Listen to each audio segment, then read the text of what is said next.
would possibly turn me in. And even family members could turn you in.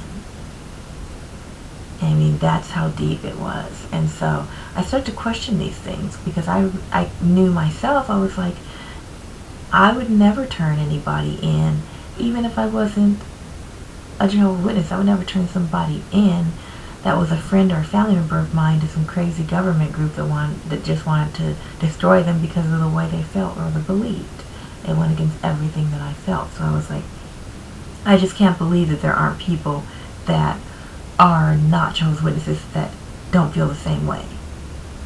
But you're taught that you can't trust them because they're not Jehovah's Witnesses. They can't be trusted, basically, was the underlying thing.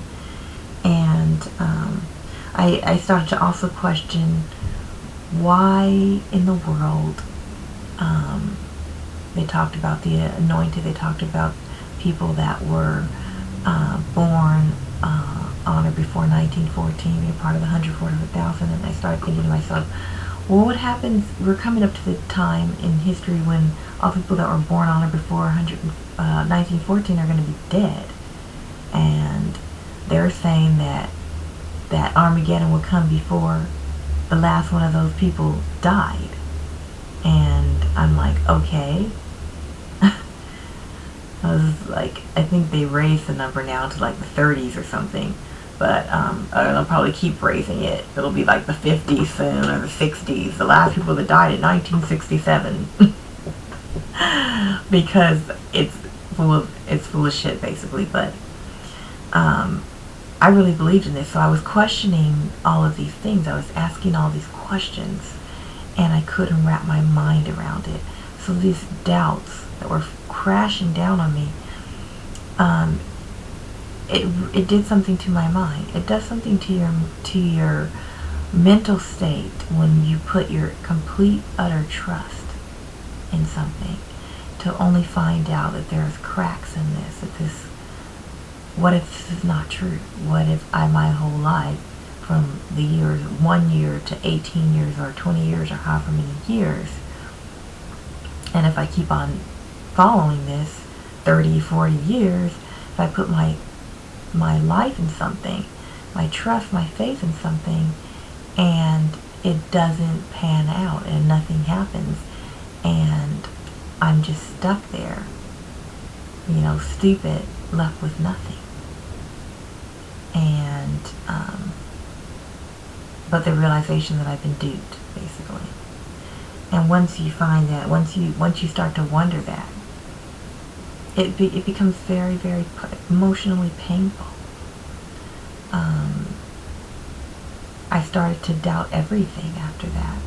I was like, well, if this is not real, what else isn't real? What's right? What's wrong? What's up? What's down? You really don't know. And that crashed me into this terrible depression where I was just lost. And because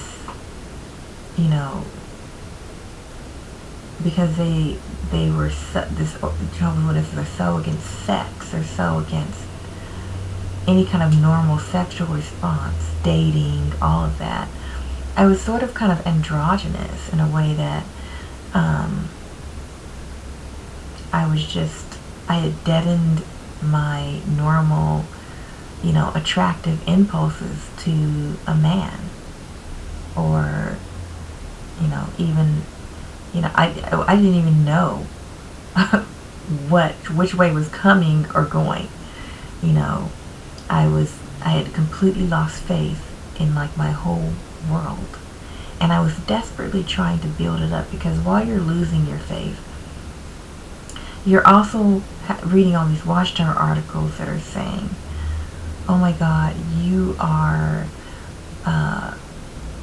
your faith is being tested, and you're weak if you doubt, and you're falling into quote unquote satanic influences if you doubt, if you have any doubts at all.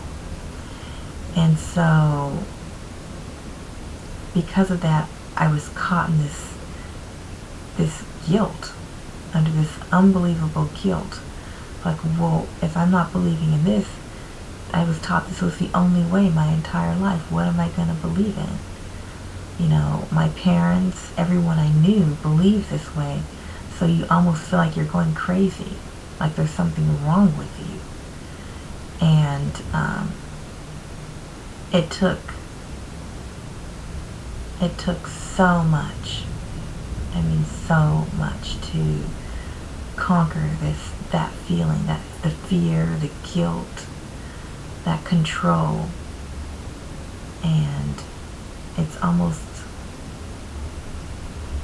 horrible to get out from under it.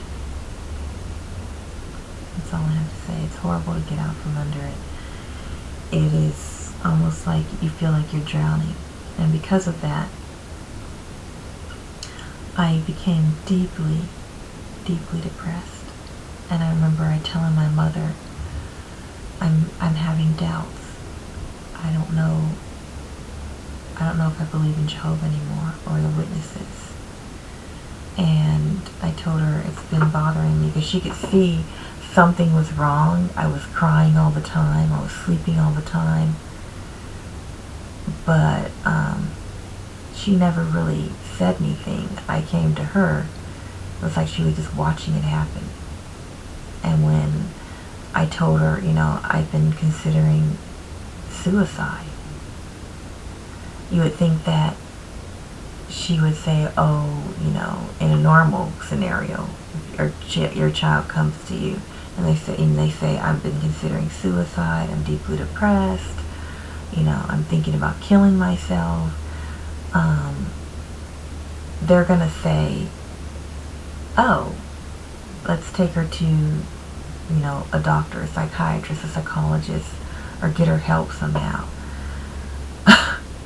My mom told me that I should just pray more and read the scriptures, read the Bible, and ask Jehovah for strength. So that did absolutely nothing for me at all. So I spent years wallowing through this depression. It took me so long to finally get over it, to finally get past that point. And then years still to really break through and say, I'm not going to go to the meetings anymore. I'm not going to go. It was that part was more gradual than the realization that there's something terribly wrong with the Jehovah Witness organization. The realization there was something terribly wrong came like that. But me actually acting on it and getting over the fears and the guilt and all of that, that was the gradual process. I think a lot of people get tripped up in that process, and they never leave completely. They can't go back because they know something's wrong, but then they stay afraid to actually fully participate in life as a human being. So they're afraid to celebrate holidays, they're afraid to vote, they're afraid to, find a woman or man to make love to. They are afraid. And they become stuck. And I was there for a long time. I was like stuck in this limbo where I was really afraid to own up to how I felt, because I knew what the consequences were going to be. I knew that I was going to be shunned and all of this. And my mother had already passed away, so I didn't have to worry about that too much. In retrospect, I don't really care about that, but at the time I was worried about it. And I was worried about what my father would say. I was worried about how my siblings would react. My other brother passed away because he wouldn't take a blood transfusion. He had a rare blood disease called aplastic anemia, and he died in 2007 from it. That was devastating, and I think more than anything, that really shook me away. The last little bits of me away from that religion, because when he died, it devastated me.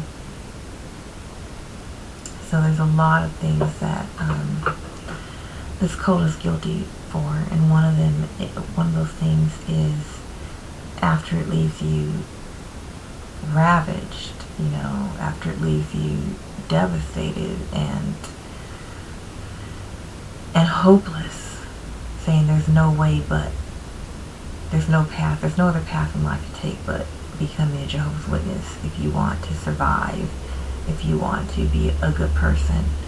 Once you break away from that, even after you see behind the curtain and you realize that it's not real, once you break away, you're left with nothing. You don't have any core beliefs. You don't have any core foundation. You're like a newborn baby all over again, finding their own moral compass, their own moral center. But you're not a baby. You're usually way over 18. For me, I would say my true breaking out point was when I was about 25 years old. And so you can see the gap, 18 to 25. That's 7 years. That's a long time for me to finally, gradually break away, finally stop going to the meetings. It started with stop going out in field service and going from door to door and proselytizing.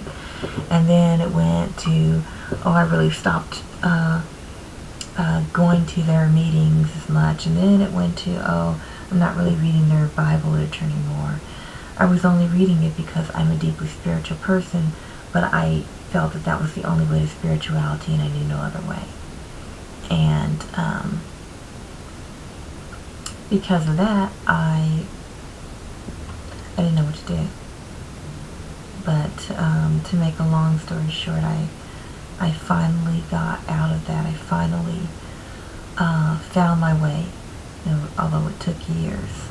So the point of this video is to let people know that is one of the things that really trips people up. So if you're trying to leave, if you're trying to get out, and you're stuck in that endless cycle of fear and guilt and frustration of, where am I going to go? I'm scared. I don't know what to believe in anymore. The world is satanic, but yet I don't want to go back to being a Jehovah's Witness anymore because I'm miserable. You're stuck in that whole grind shift. Not to lose heart. That there is an actual way that you can get away from it, but you have to make the decision. You have to make the choice yourself that just because you're not a Jehovah's Witness anymore, you're not an evil, wicked person, you are not you are not alone, basically. That there's people out there in this world that won't judge you just because you don't go to a meeting or believe in Jehovah anymore or any of those lies. So this is me signing off. I hope you enjoy this video, and I'm going to try and post up more videos than I have heretofore. And like I said, this is pretty long, but I hope you enjoy it. And until next time.